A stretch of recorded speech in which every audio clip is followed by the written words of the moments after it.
देश की आंतरिक राजनीति में इस वक्त सबसे ज्यादा चर्चा में हैं बिहार के मुख्यमंत्री नीतीश कुमार। और सवाल ये उठ रहा है, पूरा देश ये समझने की कोशिश कर रहा है कि अचानक से नीतीश कुमार मुख्यमंत्री की कुर्सी छोड़कर, मुख्यमंत्री का आसन छोड़कर राज्यसभा में क्यों आ रहे हैं। इसकी दो व्याख्याएं हो रही हैं। एक व्याख्या है कि ये नीतीश बाबू का रिटायरमेंट प्लान है जिस पर अमल शुरू हो गया। अब ये स्वैच्छिक सेवानिवृत्ति है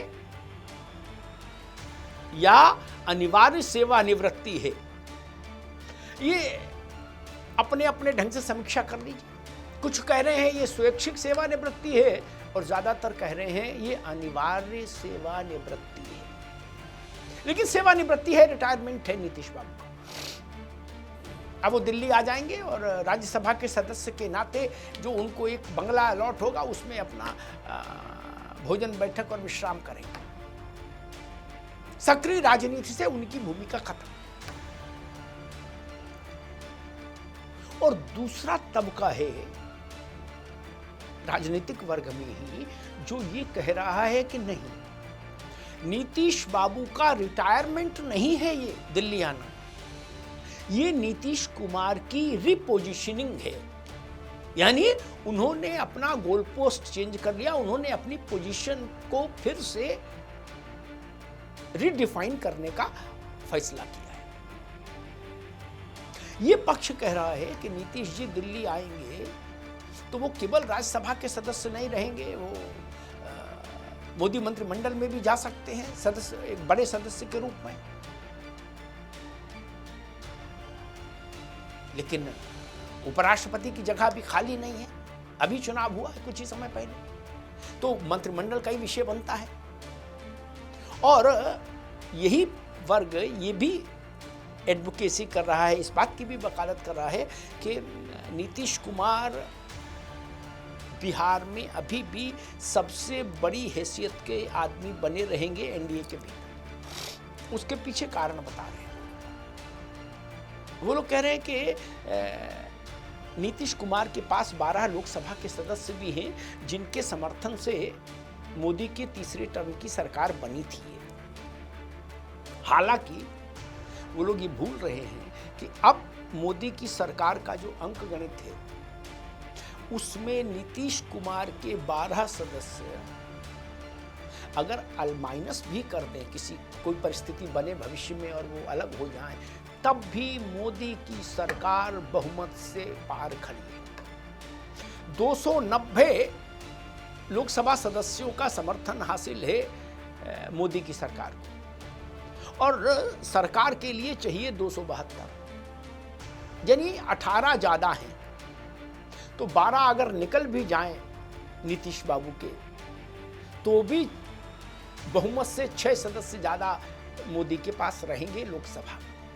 इसलिए वो दबाव नहीं चलता, वो दबाव नहीं चल सकता। हाँ, ये जरूर है कि नीतीश कुमार सामाजिक न्याय के जिस पीठिका पर खड़े हैं और जो उनका औरा है जातीय चेतना में, वो हिंदी भाषी भारत में तब भाजपा के लिए मुश्किल पैदा कर सकता है अगर ये संदेश चला जाए कि नीतीश कुमार का अपमान कर दिया गया। मुझे लगता है सिर्फ यही एक विंडो है जो इस बात को इंडिकेट करती है कि नीतीश बाबू प्रासंगिक बने रहेंगे दिल्ली आने के बाद भी। और इतनी समझदार भाजपा भी है। अगर ये संदेश चला जाए कि नीतीश कुमार का अपमान हुआ, उनके साथ जाति की गई, उनके साथ जबरदस्ती की गई, उनसे कुर्सी छीन ली गई, अगर ये मैसेजिंग हो जाए नीचे बिहार में, तो इस मैसेजिंग से सबसे बड़ा वो स्थिति ये बनेगी कि लालू प्रसाद की पार्टी खड़ी हो जाएगी फिर से, तेजस्वी की पार्टी। बिहार में तेजस्वी और कांग्रेस इस बात की कोशिश करेंगे कि गांव-गांव, शहर-शहर, खेत-खेत, मेड़-मेड़, तहसील-तहसील ये प्रचारित करो, ये नैरेटिव बनाओ कि नीतीश बाबू से जबरिया कुर्सी छीन ली। वहां पर जातीय चेतना लामबंद हो जाएगी, गोलबंद हो जाएगी, वहां से फिर भाजपा का नुकसान हो जाएगा अगर ऐसा मैसेज चला गया तो। इसलिए भाजपा भी चाहेगी कि नीतीश जी के साथ बना के रखो, उन्हें भीष्म पितामह वाली भूमिका में रखो। उनको किनारे कर देंगे तो मामला गड़बड़ हो जाएगा और उसका असर 2027 में उत्तर प्रदेश में भी पड़ेगा, बड़ी तादाद में पड़ेगा अगर ये मैसेज हो गया कि नीतीश कुमार का अपमान हुआ। इसलिए मोदी और अमित शाह की कोशिश होगी कि किसी भी तरह से ये मैसेज नहीं जाए कि नीतीश बाबू का अपमान किया गया या उनके साथ जबरदस्ती की गई किसी भी तरह की। नीतीश जी का बुढ़ापा सम्मान के साथ कटे, जितनी भी आयु उनकी शेष है वो सम्मान के साथ हो, उनके जन्मदिन पर, उनके विशेष तारीख हो, उनके जीवन के विशेष अवसरों पर बड़े लोग उनके यहाँ जाते रहें, फूल माला देते रहें, बुके देते रहें, फोटो खिंचवाते रहें, नीतीश जी का आशीर्वाद लेते रहें। इस तरह की चीजें करनी होंगी ताकि ये मैसेज ना जाए कि नीतीश जी तो अब बंद कर दिए गए दिल्ली में एक मकान में, नजरबंद हैं। ऐसा मैसेज नहीं जाए। और नीतीश बाबू चूंकि 20 साल चीफ मिनिस्टर की भूमिका में रह लिए वहां बिहार में, तो ग्राउंड जीरो तक उनका पेनिट्रेशन है, उनकी जड़ें हैं ब्यूरोक्रेसी से लेके हर चीज में। उन सब के जरिए नीतीश बाबू इस बात को सुनिश्चित करेंगे कि बिहार के राजनीतिक रंगमंच पर उनकी भूमिका प्रासंगिक रहे, निर्णायक रहे और सरकार पर भी उनके दिशा निर्देशों का असर दिखे। मुख्यमंत्री भाजपा का बने फिर भी नीतीश की बात अंतिम मानी जाए बिहार में, ऐसा नीतीश बाबू और उनकी पार्टी सुनिश्चित करने की कोशिश करेगी। और मुझे लगता है भाजपा उसमें बहुत टकराव भी पैदा करने की स्थिति में नहीं होगी, नहीं तो फिर भैंस पानी में चली जाएगी। क्योंकि ये संदेश भाजपा के लिए 100% नुकसानदायी होगा कि नीतीश बाबू के साथ उम्र के इस पड़ाव पर जबरदस्ती की गई और उनको अपमानित किया गया। ये नैरेटिव तो भाजपा के लिए आत्मघाती होगा, नुकसान कर जाएगा। तो कुल मिला के जो तस्वीर बन रही है, वो तस्वीर यही बन रही है। अब नीतीश जी इस बात के लिए माने कैसे कि सब छोड़कर दिल्ली चले जाएं राज्यसभा।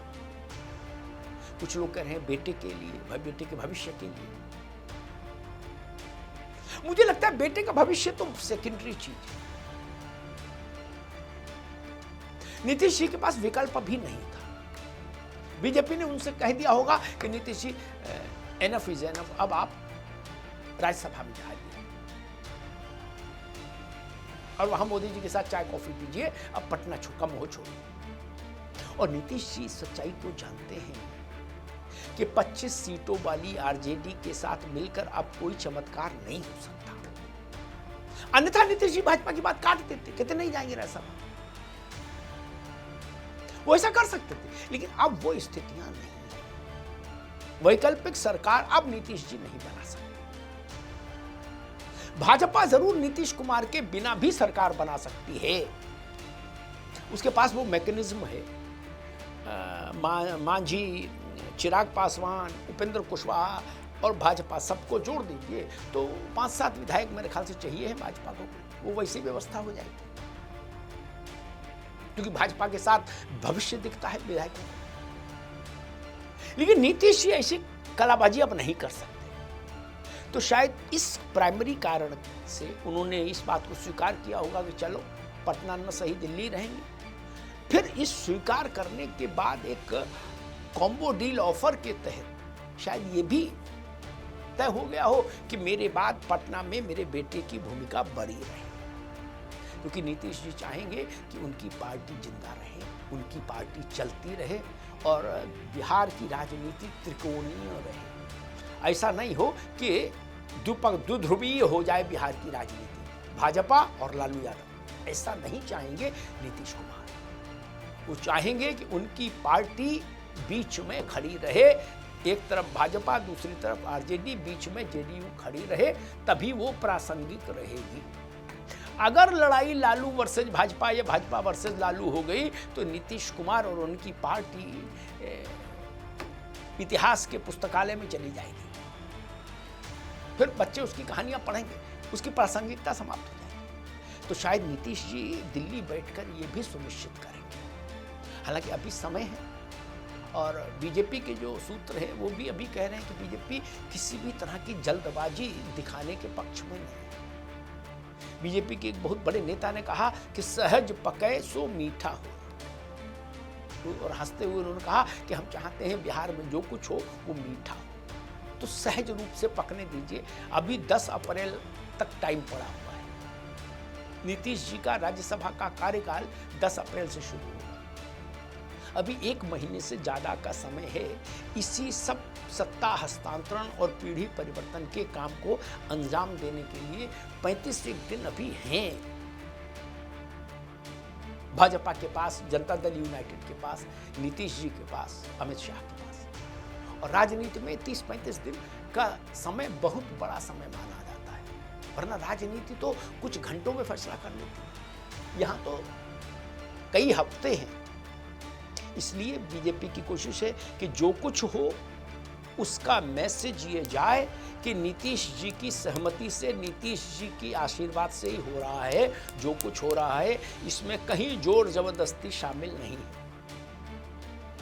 ये नीतीश जी के लिए जितना फायदेमंद है ये धारणा, उससे ज्यादा फायदेमंद बीजेपी के लिए, क्योंकि अगर ये संदेश गया कि नीतीश कुमार के साथ जोर जबरदस्ती कर दी भाजपा ने, तो समझ लीजिएगा सावधानी हटेगी और दुर्घटना घटेगी। धन्यवाद।